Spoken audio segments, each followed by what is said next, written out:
Ayan, hello everyone. So for today's video ay tuturuan ko kayo kung paano gamitin ang keyframe at ang mask sa ating CapCut application. Ayan, so kung gusto nyong malaman kung paano, ayan, stay tuned and watch until the end of the video. First step, ayan, bubuksan natin ang ating CapCut application and then click new video para sa ating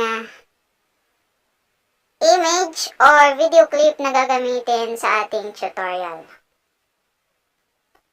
And then, itap lang natin ng aspect ratio and then gawin natin siyang 9:16. Ayan.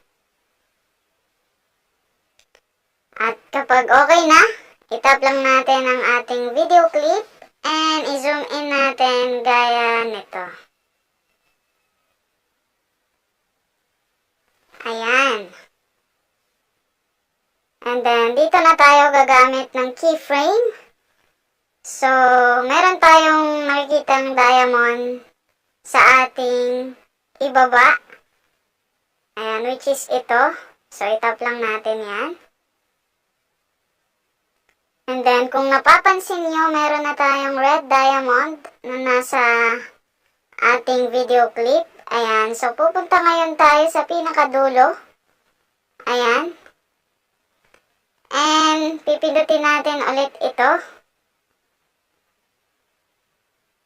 Ayan.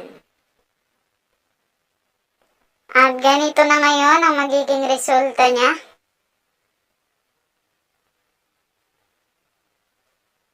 Ayan. At kapag okay na, export na natin. At move tayo sa isa pang tutorial na ating gagawin. Ayan. At ngayon, open ulit natin ang CapCut at buksan ulit natin. Import ulit natin yung image na ginawa natin. So in this case, ito na po yung ginawa natin. Ayan. So, gagawa natin siya ngayon ng introduction. So, ayan. Tap natin yung clip. And then, scroll tayo pa right. At hahanapin natin tong mask. Ayan. So, i-click natin ang horizontal. And, a-adjust natin itong yellow line.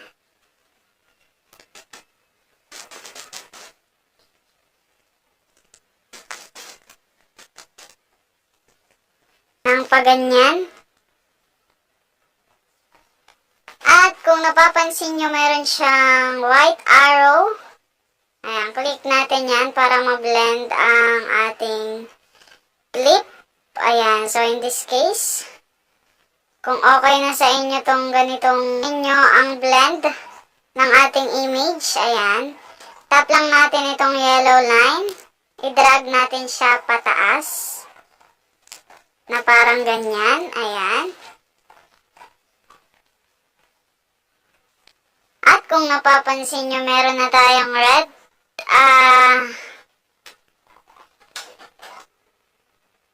and then, pupunta tayo sa may pinakadulo niya. Ayan. So, kung napapansin nyo, meron na tayong red arrow sa dulo. Ayan. So, ang magiging resulta nito ay ganito. Ayan. Yan. So, in this case, tapos na natin gawin. So, pwede na natin siyang i-export ulit. Ayan. At maraming salamat sa panonood.